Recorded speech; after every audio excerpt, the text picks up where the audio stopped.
Se apresenta pro povo e eu quero meu presente. Eu sou Hugo Leonardo, delegado de Polícia Civil no estado do Ceará, há 8 anos já, vou para 9. Servidor público há 16 anos. Antes de ser delegado de polícia, eu fui policial militar durante 6 anos. Foi a minha primeira profissão, né? Entrei na Polícia Militar com 19 até os 25. Depois saí da Polícia Militar porque eu passei no concurso do Tribunal de Justiça, onde eu passei 3 anos, Tribunal de Justiça lá do Ceará também. E saí do Tribunal de Justiça porque eu virei delegado. E aí já são aí quase 17 anos de serviço público, né? Entre Polícia Militar, Polícia Civil, Tribunal de Justiça. Atualmente estou pré-candidato ao governo do estado do Ceará, também pelo Partido Missão. A missão dada aí pelo Diretório Nacional, Arthur Duval, Renan Santos, Kim Kataguiri, todo mundo me chamou para esse compromisso. E tendo em vista que eu já... Qual é teu conhecimento dessas facções? Enfrentamento, investigação? Toda a minha vida pública dentro da polícia foi fazendo esse enfrentamento, né? Principalmente como delegado de polícia. Eu tenho orgulho de dizer que parte das maiores operações policiais do estado do Ceará contra as organizações criminosas foram coordenadas por mim, né? Eu participei ativamente ali da coordenação e da prisão de parte dos maiores criminosos do estado do Ceará. Outros foram neutralizados, né? Não quiseram se render e aí pediram para morrer. E infelizmente a gente teve que atender ao pedido. E os que se renderam foram presos, né? E o presente que você trouxe? O presente que eu trouxe... É pra deixar aqui, viu? Não, pois é, por isso que tinha que ser especial. Esse aqui... É especial mesmo, viu? Não, Esse aqui eu tenho um ciúme da porra desse... rapaz. Eu tenho um ciúme da porra desse presente aí, viu? O que é? Esse aí é o grifo, ele é o símbolo do patrulhamento urbano. O patrulhamento urbano ele é um dos cursos mais complicados de se fazer na Polícia Militar, um dos cursos mais doídos, como a gente fala. Ele é o curso que habilita o policial militar a fazer parte do Comando Tático Motorizado, o COTAM, que é como se fosse a rota aqui de São Paulo, né? Então, para você fazer parte do COTAM, você primeiro tem que passar no curso, né? E o curso é justamente esse, que é o curso do patrulhamento urbano. Eu sou o patrulheiro urbano 28 do 13º PU. Um abraço aqui a todos os patrulheiros do estado do Ceará. E aí eu trouxe esse... Bem bonito. Esse brevet aí para ficar na estante aí. Muito especial pra mim, eu tenho um ciúme grande, só não tenho mais ciúme do que a minha mulher. Tirando a minha mulher, vai ficar aqui no nosso cenário pra sempre. Vai Obrigado ficar pra sempre. Demais aí, vai cara, ficar assim. Principalmente quando tem uma importância assim, a gente tem um carinho especial. Olá, já deu seu like? Não deixe de ajudar o canal. O que muda um outro país, o Brasil é um país soberano, mas por que outros países podem ou não taxar ou falar que o PCC e o Comando Vermelho são terroristas? O que muda na prática pra gente? Olha, muda muita coisa, porque é o seguinte, o problema maior não é eles terem sido considerados organizações terroristas estrangeiras. O problema maior é eles terem sido considerados terroristas globais especialmente designados. Porque aí muda o jogo. Porque enquanto a capitulação americana ela é só em torno da organização terrorista estrangeira, o terrorista global, especialmente designado, você ataca toda a rede de apoio. Você ataca tanto a organização quanto as pessoas que financiam, que lavam, que apoiam, que escondem. Então, inclusive, ataca o próprio americano. O próprio americano que, dentro do território dos Estados Unidos, apoia o grupo. E na capitulação de organização terrorista estrangeira, é só o estrangeiro, não é o americano. Então, tanto o PCC quanto o Comando Vermelho, eles foram categorizados nas duas situações. Organização terrorista estrangeira e terroristas globais especialmente designados. E aí existe uma diferença legislativa em relação a isso aí. Porque... como o terrorista global, especialmente designado, ele é uma coisa mais gravosa, ele vem por medida executiva do presidente. Então não precisa de avaliação do Congresso. Por isso que quando o Marco Rubio anunciou, imediatamente eles viraram terroristas especialmente designados, né? Já a organização terrorista estrangeira precisa passar por uma avaliação do Congresso que demora 7 dias, do Congresso americano. E aí por isso que só vai valer a partir do dia 5, porque o Congresso americano ele pode derrubar a categorização feita pelo secretário de Estado, ou ele pode se manter silente. E aí ele se mantendo silente é aplicado de imediato, né? E a gente está falando aqui de quebrar todas as amarras que a Quinta Emenda Americana ela garante a qualquer pessoa, principalmente o cidadão americano. A gente está falando de os Estados Unidos não precisar mais de autorização nem judicial e nem externos de outros países para agir, inclusive para aplicar o que aqui no Brasil nós chamamos de métodos extraordinários de obtenção de prova. Interceptação telefônica, interceptação telemática, quebra de sigilo bancário, quebra de sigilo fiscal, bloqueio e sequestro de bens, capturas, né? E existe todo um escalonamento que vai desde ações menos gravosas até ações mais gravosas, como, por exemplo, ataques em territórios estrangeiros, que já aconteceu muito, acontece principalmente no Oriente Médio, que podem ser executados agora no Brasil. É claro que isso é a última instância de um processo que vai ser construído a partir de agora que os Estados Unidos capitularam PCC e Comando Vermelho como organizações terroristas, né? E terroristas globais especialmente designados, e também vai muito da inação do Brasil, né? Porque essa situação é preciso que a população entenda que era só questão de tempo acontecer. Por quê? A lei que regulamenta as organizações terroristas estrangeiras, ela não é de agora, ela é de 96. Ela foi promulgada pelo Bill Clinton ainda, quando a gente teve o primeiro ataque no World Trade Center em 93 e teve também, se eu não me engano, no Oklahoma City, em 95. E aí eles fizeram essa lei justamente para eles conseguirem atacar de um modo mais duro e asfixiar financeiramente esses grupos extremistas que ameaçavam a segurança nacional americana. E aí, já em 97, que foi a primeira lista de 30 grupos, né, que foram categorizados ali como terrorista, a gente já teve FARC, a gente já teve Sendero Luminoso, a gente já teve Exército da Libertação Nacional. E por que é que eu estou citando esses especificamente? Assim como a gente teve o Hezbollah, a gente teve o Hamas, né?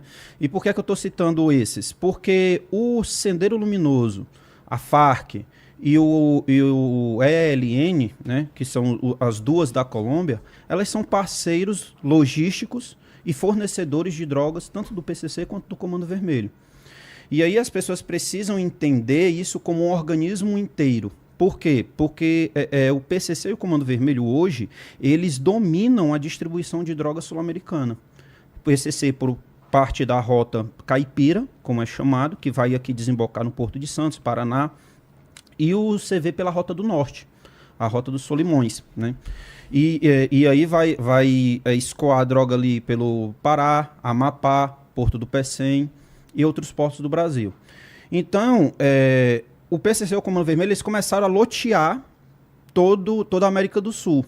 A gente tem, por exemplo, grupos criminosos que são considerados grupos terroristas, como Los Choneros, lá no Equador, em que os Los Choneros são apoiados pelo PCC e os Los Lobos, que é o rival, apoiado pelo Comando Vermelho.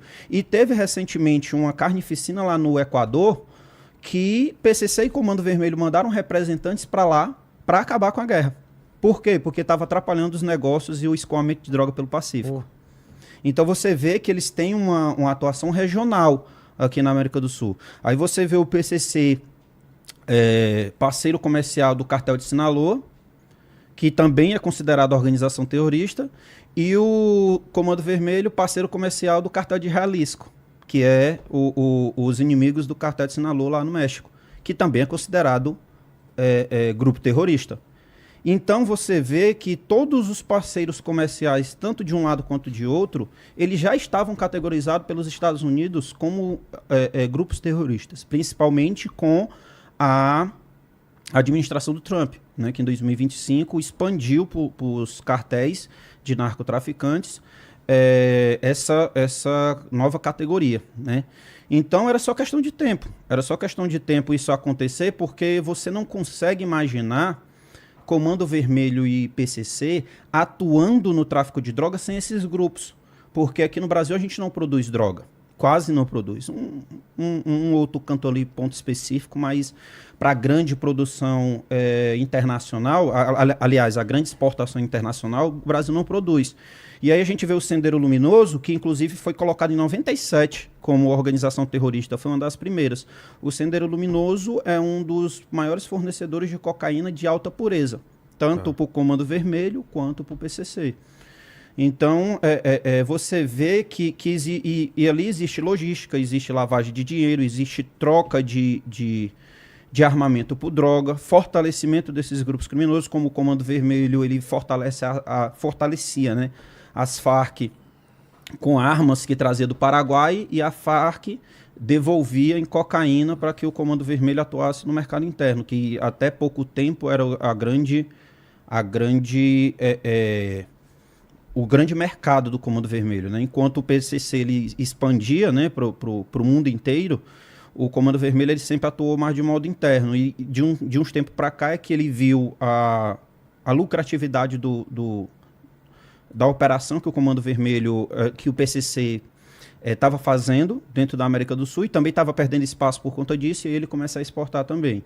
E aí hoje a gente tem o PCC, por exemplo, como o principal fornecedor da máfia da Nhangreta, que é a principal máfia italiana. A gente tem o Comando Vermelho exportando para a Europa e África. A gente tem o PCC através dos Lustioneiros lá no Equador, traficando droga para Yakuza, no Japão. Caramba. Nova Zelândia, Austrália. Além de tudo, ainda as facções elas se conversam e criam Exatamente. Laços de... E trocam informações, né? Isso, e troca informações, troca... Armamento? Armamento, troca dinheiro, troca valores. A gente tem um procedimento chamado de dólar cabo, que é um procedimento de lavagem de dinheiro muito utilizado, pelos grupos criminosos. Como é que eu explico aqui para a população entender? É o seguinte... Eu sou de um grupo criminoso, o Arthur é de outro. E você é o cliente. Tá. E aí eu estou em um país e você quer comprar alguma coisa nesse país, no meu país, com dólar. Não é o meu país, é em outro país. Não, tá. É em outro país. Então você compra de mim, né? Você compra isso de mim. E aí eu fico retendo o seu dinheiro por conta de um produto que você comprou. Lá na frente você vai precisar comprar do Arthur, certo, esse mesmo produto. Só que, a depender do modo de fiscalização do país do Arthur, você vai ter que declarar esse valor que está sendo comprado. Então, o que é que acontece? Quando você vai comprar o bem lá, o Arthur pode fazer uma negociação direta comigo para que esse valor que está sendo comprado lá seja descontado meu e não dele. Ah, tá. Fica como se fosse um crédito. Um crédito. E aí ele fica com esse crédito na mão. Meio que os bancos fazem entre si, né? Exatamente. É tipo um CDI do crime. É um CDI do crime. E aí o que é que acontece? Esse dinheiro ele não transita entre Hugo e Arthur. Porque o Arthur fica com a linha de crédito comigo. Sim. E aí, quando eu precisar comprar alguma coisa no país dele, eu peço para ele comprar e ele fica com esse crédito. E quando ele precisar comprar no meu, eu compro. E aí você não tem trânsito de moedas entre os países, e aí é evasão de divisa, sonegação de imposto, ocultação de patrimônio. Porque, para todos os efeitos, o Arthur tem uma casa... Vamos supor, ele está no Brasil, eu estou nos Estados Unidos. O Arthur tem uma casa nos Estados Unidos, mas essa casa não foi comprada por ele, ela foi comprada por mim, que sou americano e moro nos Estados Unidos. E eu quero ter uma casa no Brasil, mas eu não quero declarar essa casa. Então, o que é que eu faço? Arthur, lembra daquela casa lá que eu comprei para ti? Compra uma para mim aí no Brasil. Aí eu compro uma casa no Brasil, oculto esse patrimônio, porque na verdade a casa está no nome do Arthur, que é de lá. E aí os caras fazem isso com tráfico de drogas. Então os caras circulam dinheiro no planeta inteiro, usando doleiros, e essa é a maior função do doleiro, conseguir fazer esse dólar cabo, porque os doleiros eles têm uma rede criminosa entre eles, né, em que eles fazem justamente essa troca, essa troca de valores. Então, os grupos criminosos fazem muito isso. E hoje eles fazem isso também com criptomoedas, né? A gente tem também o PCC, por exemplo, com uma conexão muito grande com a Mara Salvatrucha, que é uma organização criminosa também considerada terrorista de El Salvador. E por que, o que é que tem a ver El Salvador com o Brasil? Por que, que o PCC faz essa conexão? Porque a gente sabe que El Salvador é um dos países mais criptoativos. O Bitcoin, por exemplo, ele é a moeda oficial de El Salvador.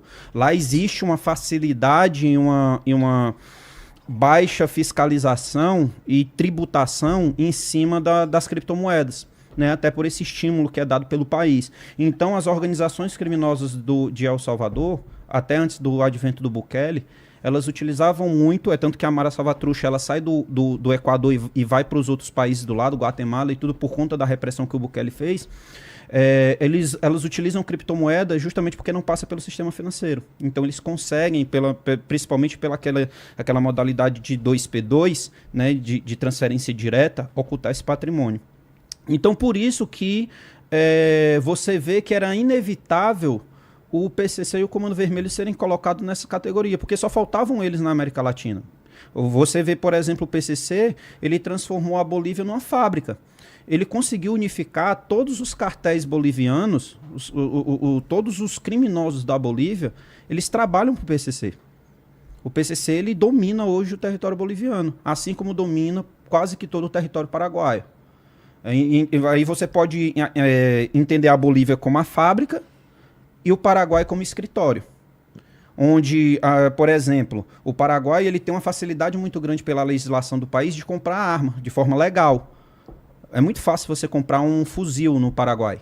E aí o que é que acontece? Por essa facilidade de compra de fuzil lá no Paraguai, eles desviam esse fuzil do Paraguai que vai parar nos morros do Rio de Janeiro. Porque um dos maiores clientes do PCC a nível internacional, principalmente de arma, é o Comando Vermelho. Olha só. Pô.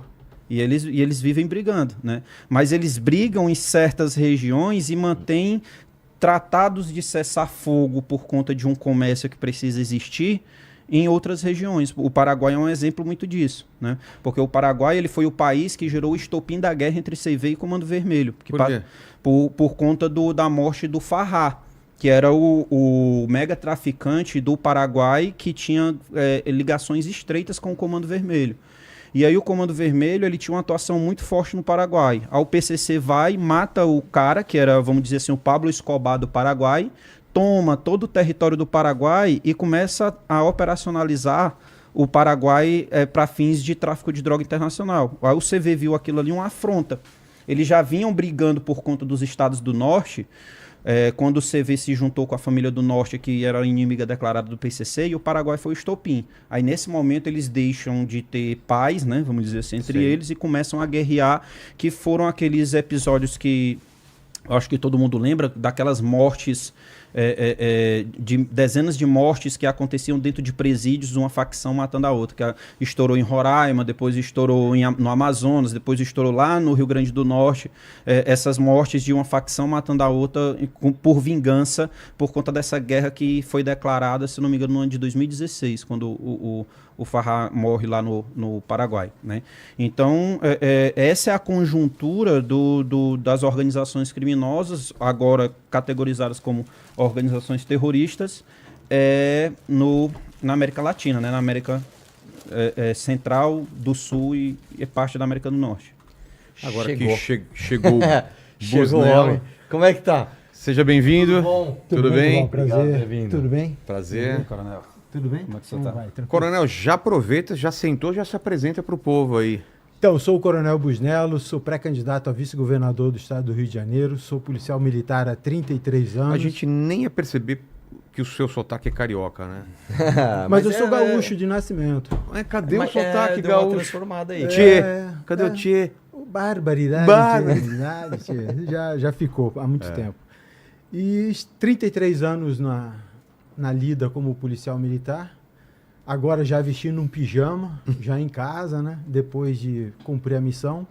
Aí me deram outra missão. Aí estou numa missão, sendo nesse lastro político que a gente tem aqui para construir e desenvolver um novo Brasil, um novo estado do Rio de Janeiro.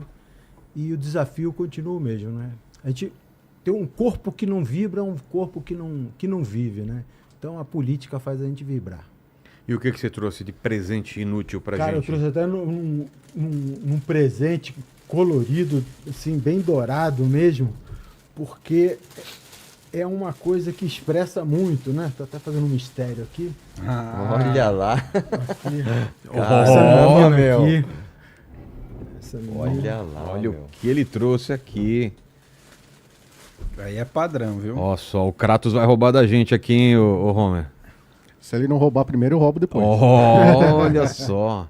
O que representa essa caveira aqui? A caveira tem uma simbologia muito grande para operações especiais, né?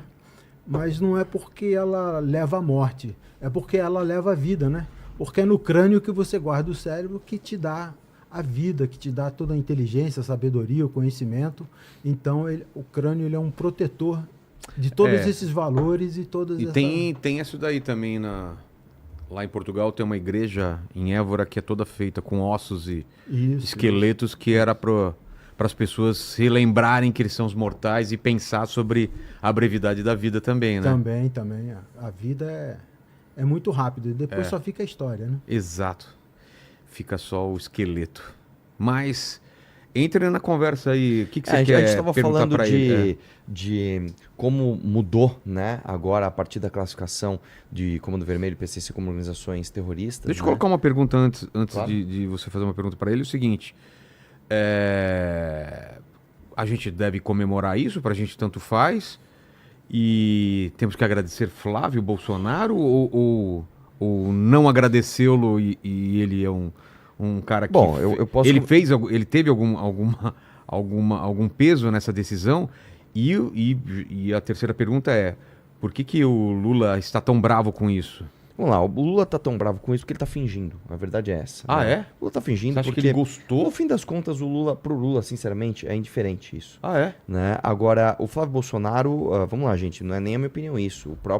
A própria comunicação do governo dos Estados Unidos disse que não tem absolutamente nada a ver o Flávio Bolsonaro ter ido lá com o fato deles terem feito essa declaração. Mesmo porque o ano inteiro já está se falando, né? Vai, não vai, e como o delegado Hugo acabou de expor, até demorou para isso acontecer. Era uma questão de tempo isso acontecer, né? Até demorou. O fato é o seguinte, cara, Mas eu acho teve que... um timing aí certinho, né? Ele vai Não, pra mas lá... é muito mais de você perceber que acho que agora vai rolar, leva o nosso candidato pra lá, Tá. pra fazer uma cortina de fumaça por causa do esquema do Vorcar, do que de fato, leva ele lá pra fazer alguma coisa, né? Pelo amor de Deus, né? Posso só dar eu acho que isso aí foi por oportunismo, certo? É inegável que o Flávio, assim como a família Bolsonaro, eles têm um certo lobby dentro da Casa Branca. Casa Branca. Tem Tem, informações, tem amigos lá. O que é que eu acho que aconteceu? E eu vou explicar por que é que eu acho isso. Alguém bateu um telefone para ele e disse, Flávio, vai ser colocado. Aí ele, pois tá bom, tô indo aí. E foi lá e foi fazer aquele oportunismo todo político dele. Por que eu estou dizendo isso? Porque não é da forma como ele vendeu pro Brasil. Que ele chegou lá, ô Trump, coloca aí PCC e Comando Vermelho como terrorista. O Trump, tá bom, vou colocar. Pronto, tá colocado. Não é desse jeito. Nem é característica do Trump E ficar aí, ouvindo... eu fiz até a questão de trazer para cá a seção 219 da Lei de Imigração e Nacionalidade dos Estados Unidos, certo? É um processo de 5 etapas para você colocar um grupo criminoso como terrorista nos Estados Unidos. Não é de uma hora para outra. Não é. Primeiro começa com o levantamento de inteligência da CIA e do FBI, para verificar se aquele grupo criminoso ele tem atuação dentro do território americano, a extensão dessa atuação dentro do território americano e o risco à segurança nacional.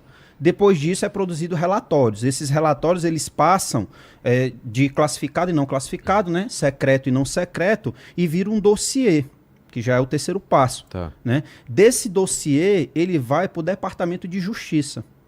E aí é que vem o Departamento de Justiça e brifa o secretário de Estado. Olha, que no caso é o Marco Rubio. Olha, a gente tem aqui o dossiê desses dois grupos criminosos, PCC e Comando Vermelho, onde a inteligência apontou esses fatos. O secretário vê o documento e toma o convencimento que, de fato, ali são organizações terroristas. Aí é o momento em que ele primeiro conversa com o secretário do Tesouro Nacional para pedir um aval. Por quê? Porque o secretário do Tesouro Nacional ele tem que ficar sabendo previamente, porque na hora que o secretário de Estado ele vai lá e determina que são grupos criminosos, o primeiro que age é o do Tesouro Nacional bloqueando os bens. E aí acontece esse briefing entre eles chegam à conclusão, o do Tesouro Nacional americano dá o ok e o Marco Rubio anuncia. Quando o Marco Rubio anuncia, Se ele categorizar como organização criminosa, que foi uma das categorizações que ele fez, esse relatório dele, com essa decisão, vai para o Congresso Nacional, e o Congresso Nacional tem um prazo de 7 dias para dizer se aceita ou não, que era o que eu tinha falado no começo. E o terrorista especialmente designado, ele faz de plano, que foi o que ele fez.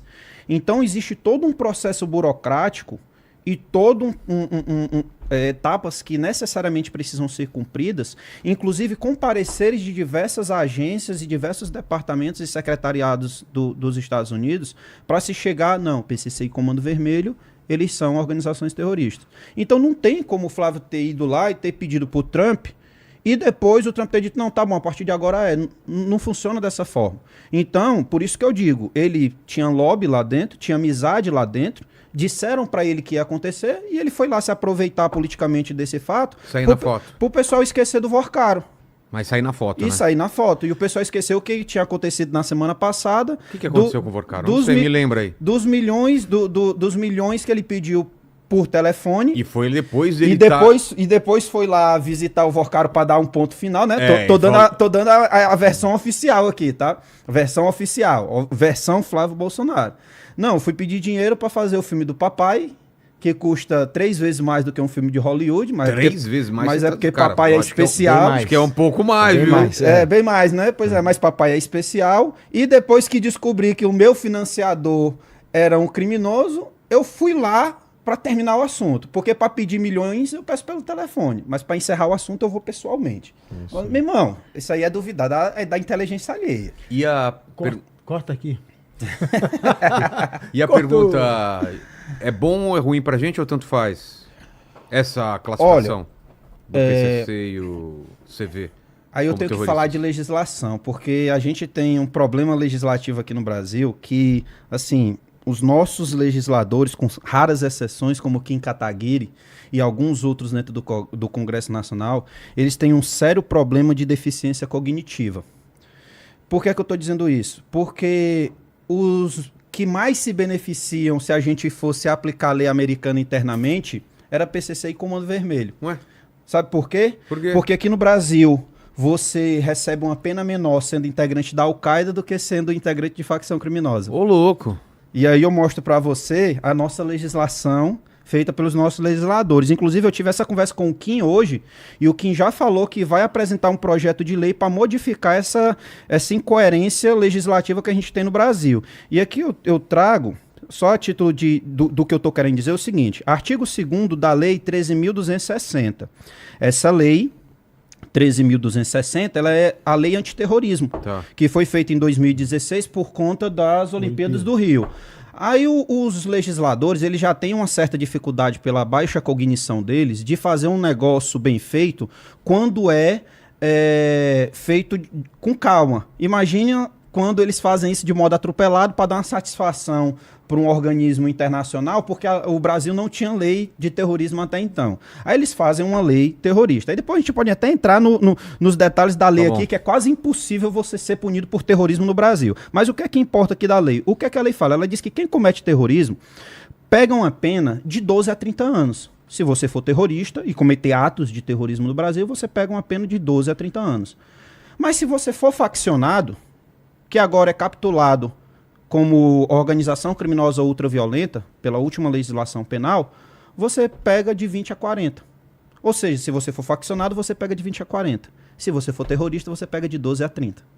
Então é melhor você ser da Al-Qaeda do que você ser do PCC. O pessoal do PCC estiver assistindo essa live agora, todos eles vão virar para o Estado Islâmico, porque eles vão ser punidos de forma mais branda. Então, assim, é uma incoerência sem tamanho. Aí me diz como é que um país desse, ele chega para a comunidade internacional e ele diz que tem capacidade de enfrentar, quando não tem capacidade nem de organizar as leis penais do país. E é aí que entra o grande problema que você estava falando. Porque a partir do momento em que os Estados Unidos categoriza grupos criminosos como terroristas, eles têm a liberdade, utilizando o artigo 51 da Carta da ONU, de agir por legítima defesa preventiva. Porque eles entendem da seguinte forma: o país ou ele é leniente ou ele é corrupto. Então, se ele não consegue resolver porque ele é incompetente, ou se ele não consegue resolver porque ele é corrupto, e os crimes que estão sendo cometidos por esses grupos estão afetando a minha população, e um dos grandes recebedores de droga do PCC e do Comando Vermelho são os Estados Unidos, isso dá legitimidade dos Estados Unidos agir a partir do momento em que eles categorizam os grupos como terroristas. E aí eles agem sem pedir autorização. Então os Estados Unidos podem vir aqui, é claro que essa é a última instância, mas só para saber até onde pode ir, os Estados Unidos podem vir aqui com um drone, lançar um míssil na cabeça de um faccionado do PCC do Comando Vermelho e ir embora. E não pedir autorização. Ele pode entrar em território como a Amazônia, que tem uma rota de tráfico gigantesca, tanto do PCC quanto do Comando Vermelho, fazer uma ação de extração lá dentro, invadir por terra e mar e não pedir autorização no Brasil. Então, você me pergunta se é bom ou se é ruim para o Brasil. Eu lhe respondo com uma terceira opção. É vergonhoso para o Brasil. É uma vergonha para o Brasil. Porque isso mostra que nós não conseguimos resolver os nossos problemas. E aí a gente precisa de um ator externo para vir aqui dentro do país tentar resolver algo que a gente ou é incapaz ou é cúmplice como país. Entendeu? Muito bom. E aí, curtiu o corte? Então dá aquela ajudinha, deixa o seu like, compartilha e se inscreve no canal. Um abraço e até o próximo vídeo, porque o futuro é glorioso.